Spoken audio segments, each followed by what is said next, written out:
नमस्कार दोस्तों, मैं Kiranpal Rana, lecturer geography, my geography channel the Galaxy में आपका स्वागत है, हार्दिक अभिनंदन है। जैसे कि हम लेसन सेकेंडरी एक्टिविटीज़ कर रहे थे, तो लेसन 6, तो इसमें सबसे पहले जो है हम आज करेंगे विनिर्माण उद्योगों का वर्गीकरण या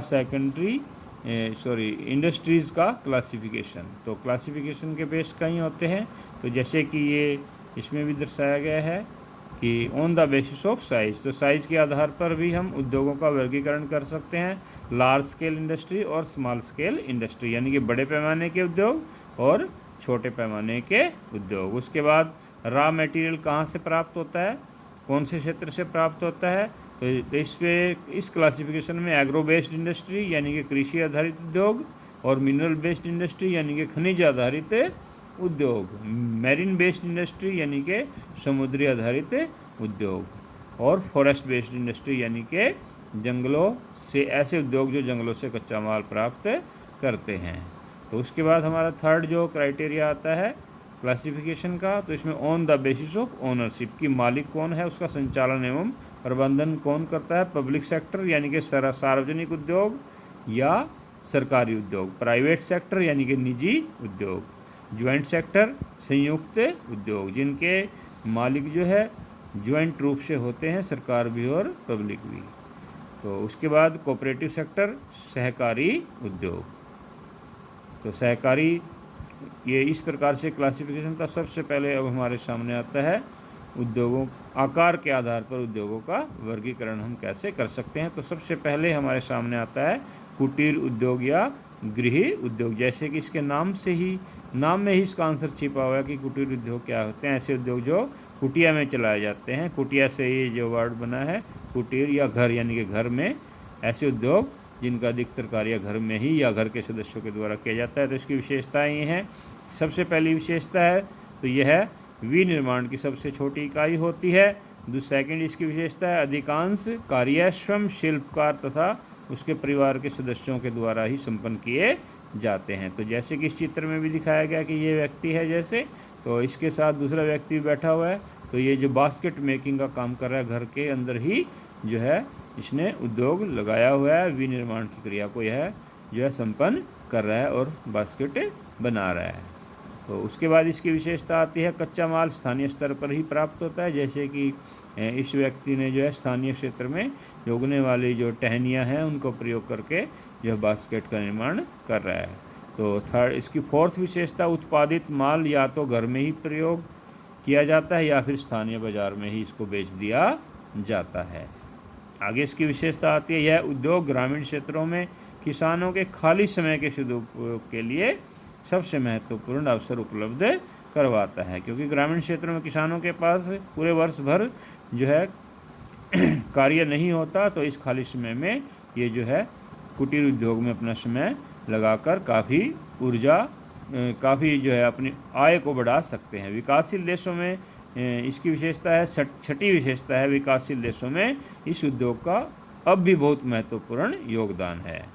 तो इस उद्योग में जो है हम क्या क्या चीज़ें बनाते हैं, कपड़े बनाते हैं, दरिया बनाते हैं, चटाई बनाते हैं, मछली पकड़ने का जाल बनाते हैं, टोपियाँ, नाव के पाल, तो इस प्रकार के जो घर में ही वो वस्तु बनाई जाती हैं। बर्तन, रस्सी, टोकरियों का जैसे आपको इमेज पहले भी दिखाई गई है। और नीचे देखिए ये जो व्यक्ति जो है शिल्पकार है, ये जो है घर में ही टोपी बना रहा है। तो टोपी इसके ऐसे ही ये जाल जो है मछली पकड़ने का जाल है, तो मछली पकड़ने का जाल भी यह कुटीर उद्योगों में ही बनाया जाता है। उसके बाद हमारा आता है लघु उद्योग। तो यह उद्योग कुटीर उद्योगों का ही विस्तृत रूप होता है, यानी कि जो कुटीर उद्योग है जो हमने अभी ये पहले किए हैं, तो उनमें हम विस्तार कर देते हैं, उसमें ज़्यादा पूंजी लगा देते हैं, मशीनों आदि का प्रयोग कर देते हैं, तो उनको हम लघु उद्योग कहने लग जाते हैं। तो इन उद्योगों में उत्पादन ऊर्जा से चलने वाली मशीनों तथा मजदूर दोनों की सहायता से कार्य किया जाता है। पहले में हमने देखा था कि उसमें केवल घर के सदस्य या मजदूर ही कार्य करते थे, लेकिन यहाँ पर मशीनों का भी प्रयोग होता है और मजदूर दोनों से सहायता लेके माल संपन्न किया जाता है, माल तैयार किया जाता है। सभी प्रकार का माल तैयार करके बाजार में बेचा जाता है। अन्य स्रोतों से कच्चा माल प्राप्त होने की स्थिति में दूसरे क्षेत्रों से भी कच्चा माल प्राप्त किया जाता है। तो यह उद्योग विकासशील देशों में बहुत ही घने जनसंख्या को बड़े पैमाने पर रोजगार उपलब्ध करवाता है। तो विकासशील देशों में जो है जो लघु उद्योग है इनका बहुत ज़्यादा महत्व है, क्योंकि बहुत बड़ी संख्या में यह लोगों को रोज़गार उपलब्ध कराने का सबसे बड़ा स्रोत होता है। इस उद्योग में पूंजी, श्रमिक तथा मशीनें तीनों प्रयोग होती हैं। पूंजी भी प्रयोग होती है, श्रमिक भी प्रयोग होता है, मशीनें भी प्रयोग होती हैं, लेकिन कम मात्रा में प्रयोग होती हैं, क्योंकि बड़े पैमाने के जो उद्योगों में बहुत ज़्यादा होती है, लेकिन इनमें तीनों चीज़ें प्रयोग अवश्य होती है, लेकिन कम मात्रा में। तो इन उद्योगों में कपड़े, फर्नीचर, बिजली का सामान, मिट्टी के बर्तन, खिलौने, कागज़ का सामान, इलेक्ट्रॉनिक सामान, धातु के बर्तन, खाने का तेल, चमड़े का सामान, ऐसे जो है वस्तुएं बनाई जाती हैं। आगे हमारे आते हैं बड़े पैमाने के उद्योग। तो लार्ज स्केल इंडस्ट्री क्या होती हैं? तो बड़े पैमाने के उद्योग को, जैसे कि हमने पहले भी बहुत जो है डिटेल में डिस्कस किया था कि बड़े पैमाने के उद्योग क्या विशेषता है। बड़े पैमाने के उद्योग जो है क्या होते हैं, तो कितने बड़े होते हैं, कितना बड़ा इनका जो जटिल संगठन होता है, इसको इस चित्र में जो है दिखाने का प्रयास किया गया है। तो इनका जो सिस्टम है बड़ा ही कॉम्प्लेक्स होता है। इसकी विशेषताएं हैं, तो सबसे पहली विशेषता है तो इन उद्योगों में वस्तुओं का उत्पादन बड़े पैमाने पर होता है। सेकंड है, यहाँ कच्चा माल कई प्रकार का होता है तथा दूरगामी क्षेत्रों से मंगवाया जाता है। तो इसमें जो कच्चा माल है केवल एक प्रकार का नहीं होता, बल्कि कई प्रकार का कच्चा माल होता है और दूरगामी क्षेत्रों से मंगवाया जाता है। उद्योगों का ढांचा बड़ा ही संगठनात्मक तथा स्वचालित कंप्यूटर प्रणाली से विकसित किया हुआ होता है। तो जैसे कि जब हमने बड़े पैमाने के उद्योग की विशेषताएं की थी, उसमें इसको हमने बड़ी डिटेल से किया था। तो ये देखिए यहाँ पर कंप्यूटर स्वचालित प्रणाली विकसित की हुई होती है। पूरा जो है चाहे डिजाइन है, किसी वस्तु का निर्माण है, ऑर्डर देना, सारा ही जो मनुष्य के द्वारा न करके बल्कि कंप्यूटर, इस इमेज चित्र से भी दर्शाया गया है किस प्रकार से कंप्यूटर जो है सुसज्जित हैं और ये कंप्यूटर ही कार्य करते हैं। तो उद्योगों में तो श्रमिकों की संख्या हज़ारों से भी ज़्यादा होती है। तो ये जो उद्योग हैं, इन उद्योगों में श्रमिकों की संख्या हज़ारों से भी ज़्यादा हो जाती है। तो इन उद्योगों में कच्चा माल दूरगामी क्षेत्रों से ही मंगवाया जाता है तथा साथ में बहुत ही अधिक मात्रा में कच्चा माल आयात भी किया जाता है। तो यहाँ इम्पोर्टेंट पॉइंट यही है कि कच्चा माल जो है केवल देश से ही नहीं बल्कि दूसरे देशों से आयात भी किया जाता है। तो आज के उद्योगों में गुणवत्ता नियंत्रण पर ध्यान न देकर उसके विशिष्टीकरण पर सबसे अधिक ध्यान रखा जाता है। उसके बाद है उत्पादन दूरगामी बाज़ारों में तो भेजा ही जाता है। दूरगामी जो बाज़ार है वहाँ तो सेल करते ही हैं। इन जो बड़े पैमाने के उद्योगों में जो उत्पाद तैयार किए जाते हैं, साथ में दूसरे देशों को भी जो है निर्यात भी किया जाता है। उसके बाद अधिकारियों के अलग अलग स्तर के वर्ग होते हैं। ये सारी विशेषताएं हमने पहले अच्छी प्रकार से पूरे विस्तार से डिस्कस की थी। तो अलग अलग स्तर होते हैं, अलग अलग स्तर के अधिकारी होते हैं, तो उनके अलग अलग वर्ग होते हैं। तो ये इस उद्योगों की सबसे बड़ी विशेषता भी है। तो उसके बाद है लोहा इस्पात उद्योग, मशीन उद्योग, औजार उद्योग, रसायन उद्योग, तो जो विद्युत के उपकरण के उद्योग, वस्त्र निर्माण उद्योग, तो ऐसे जो उद्योग हैं जो कि बड़े पैमाने के उद्योगों में सम्मिलित किए जाते हैं। तो सबसे पहले जैसे हमने इमेज भी दिखाई गई है कि लोहा इस्पात उद्योग है, तो लोहा इस्पात उद्योग जो है बड़े पैमाने के उद्योगों में प्रमुखता से जाना जाता है।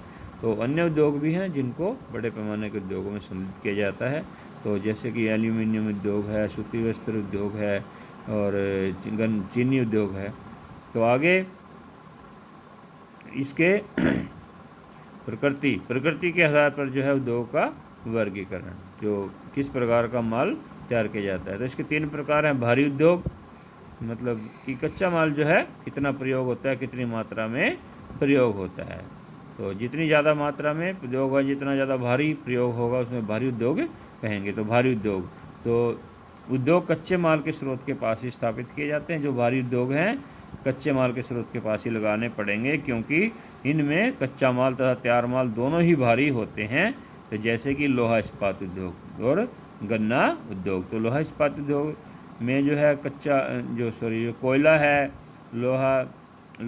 जो लोहा है बहुत बड़ी मात्रा में प्रयोग होता है और बहुत अधिक स्थान घेरने, और इसमें जो ट्रांसपोर्टेशन का खर्चा बहुत ज़्यादा होने के कारण, तो इसको जैसे कि हम जानते हैं कि भारत के जितने भी लोहा इस्पात उद्योग हैं वो ऐसे क्षेत्रों में ही लगाए गए हैं जहाँ पर कोयला और लोहा बड़ी आसानी से प्राप्त हो जाता है। ऐसे ही ये शुगर मिल इंडस्ट्री की इमेज यहाँ पर लगाई गई है।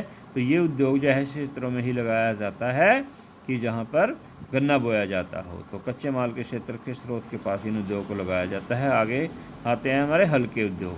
तो इन उद्योगों की स्थापना में बाजार की निकटता का सबसे अधिक महत्वपूर्ण यह कारक होता है, क्योंकि इनमें कच्चा माल बहुत ही हल्का तथा उत्पादित वस्तुएं भी बहुत ही हल्की की जाती हैं। तो जैसे कि इलेक्ट्रॉनिक उद्योग है, घड़ी उद्योग है, तो स्विट्जरलैंड का जो घड़ी उद्योग है जैसे कि विश्व प्रसिद्ध है और स्वच्छंद उद्योग का संसार में सबसे महत्वपूर्ण उदाहरण है।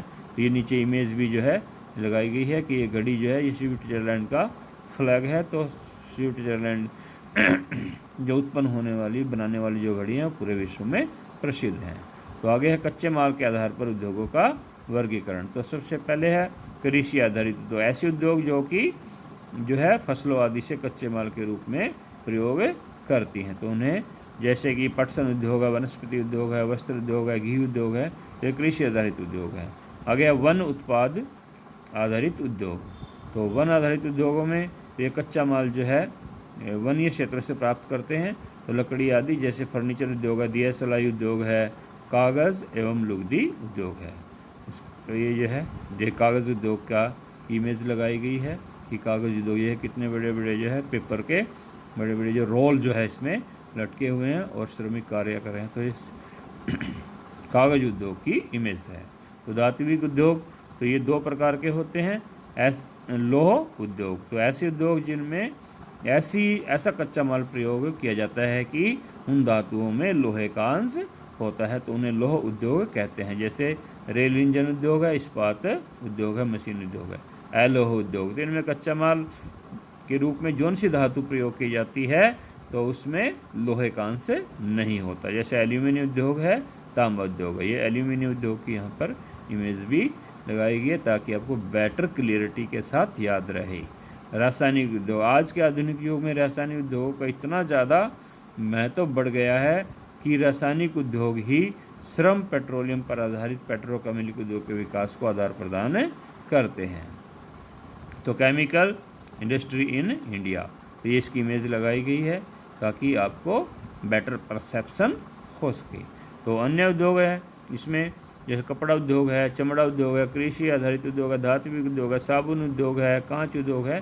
तो ये सभी जो है रासायनिक उद्योगों की श्रेणी में सम्मिलित किया जाता है, क्योंकि इनमें रसायन बहुत मात्रा में प्रयोग होता है और इन उद्योगों में उत्पाद को संपन्न किया जाता है। आगे स्वामित्व के आधार पर उद्योगों का वर्गीकरण। तो ये जो उद्योग हैं 3 प्रकार के होते हैं। सबसे पहले सार्वजनिक उद्योग, जिनको सरकारी उद्योग भी कहते हैं। तो इनका स्वामित्व एवं प्रबंधन या तो राज्य सरकार के द्वारा किया जाता है या फिर केंद्र के सरकार के द्वारा भी किया जाता है। तो ये नीचे जो है इनके उदाहरण दिए गए हैं, जैसे कि HP है, हिंदुस्तान पेट्रोलियम है, इंडियन ऑयल है, पावर ग्रिड है, ONGC है, NTPC है, भारत पेट्रोलियम है। तो ये सारे जो क्षेत्र जो हैं सार्वजनिक क्षेत्र के उद्योगों में सम्मिलित किए जाते हैं। ये सारे क्षेत्र जो है भारत सरकार के द्वारा संचालित किए जाते हैं। आगे निजी उद्योग, तो ऐसे उद्योग जिनका स्वामित्व एवं प्रबंधन किसी व्यक्ति के समूह या किसी एक विशेष व्यक्ति के द्वारा किया जाता है, तो उन्हें हम निजी क्षेत्र के उद्योग कहते हैं। तो इसमें सबसे बड़ी विशेषता ये है कि जैसे कि हमने पहले वाला जो उद्योग किया था सार्वजनिक उद्योग या सरकारी उद्योग, तो इसके इन उद्योगों का उद्देश्य सरकार के द्वारा जो है लाभ कमाना नहीं बल्कि पब्लिक वेलफेयर होता है, समाज का कल्याण होता है। लेकिन निजी क्षेत्र के उद्योगों में अंतर यही है कि इनका उद्देश्य केवल लाभ की, बहुत बड़े लाभ की प्राप्ति होती है। तो इसलिए बहुत बड़ी मात्रा में बहुत भारी पूंजी ये निवेश करते हैं, तो अधिक से अधिक लाभ कमाने का प्रयास करते हैं, बल्कि पब्लिक वेलफेयर इनका उद्देश्य नहीं होता। ये जो है कोका कोला है, सिटी है, सैमसंग है, नोकिया है, HP है। तो ये सारे जो है पूरे वर्ल्ड में इस प्रकार से निजी उद्योगों का प्रभुत्व है ये पूरे वर्ल्ड में छाए हुए हैं। तो ये हमारे निजी उद्योग के कुछ उदाहरण है। BMW है। तो संयुक्त क्षेत्र के उद्योग, तो ऐसे उद्योगों का संचालन एवं प्रबंधन स्वामित्व सरकार तथा कुछ निजी लोग, दोनों सरकार तथा कुछ निजी लोग मिलकर करते हैं। तो आगे हमारा नेक्स्ट टॉपिक आता है, बहुत ही इंपॉर्टेंट क्वेश्चन है, ये भी पेपर में बहुत बार आता है कि जो धुएं की चिमनी वाले उद्योग हैं या जो परंपरागत बड़े पैमाने वाले जो औद्योगिक प्रदेश हैं उनकी क्या विशेषताएं होती हैं। तो जैसा कि सर्वविदित है कि और यह विश्व विदित भी है कि कोयला ऊर्जा का प्रमुख स्रोत के रूप में प्रयोग किया जाता है। पूरे विश्व भर में यह प्रमुख ऊर्जा के स्रोत के रूप में यह कार्य करता है। अतः भारी उद्योगों की स्थापना के लिए यह एक चुंबक का कार्य करता है।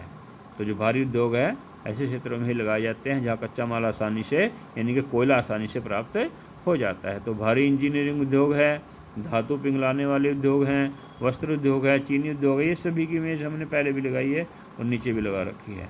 तो ये जो उद्योग हैं ये सभी भारी उद्योगों में और परंपरागत उद्योगों में सम्मिलित होते हैं। इनको चिमनी वाले उद्योग भी कहते हैं क्योंकि प्रदूषण का स्तर भी इनको बहुत ज़्यादा होता है और कच्चे माल के रूप में कोयले को ये ज़्यादा प्रयोग करते हैं। ये इमेज लगाई गई है। ये जो है गन्ना उद्योग है। तो इस प्रकार से यहाँ पर जैसे कि जितना वायु प्रदूषण हो रहा है इनको चिमनी वाले उद्योग भी, धुएँ की चिमनी वाले उद्योग कहते हैं। तो इनमें रोजगार का अनुपात बहुत ऊँचा होता है। सबसे फ़ायदा यही है कि ये बहुत बड़ी संख्या में लोगों को रोजगार उपलब्ध करवाते हैं। तो इन क्षेत्रों में तो जो परंपरागत उद्योग हैं तो गृह घनत्व यानी कि घर बहुत नज़दीक होते हैं, भीड़ भाड़ बहुत अधिक होती है। सेवाएं जो है बहुत निम्न स्तर की होती हैं। सेवाएं इन क्षेत्रों में नहीं होती। मैला कचूला जो और अनाकर्षक गंदगी भरा और प्रदूषण से युक्त वातावरण यहाँ पर होता है। जैसे कि ये इमेज भी लगाई गई है कि ये देखिए कि यहाँ पर किस प्रकार से छोटे छोटे जो है मकान हैं और बहुत ही डेंसिटी इनकी बहुत ही ज़्यादा है। तो आगे बेरोजगारी की समस्या, उत्प्रवास, विश्वव्यापी मांग कम होने से कारखाने बंद होने के कारण प्रत्यक्ष भूमि का क्षेत्र भी यहाँ पर पड़ा हुआ मिलता है। तो ये जो है उद्योग जो हैं कई उद्योग जो है समाप्त भी हो गए हैं, बंद भी हो गए हैं। तो इसलिए उन उद्योगों का क्षेत्र जो खाली पड़ा हुआ भी इस क्षेत्र में नज़र आता है। Thank you very much.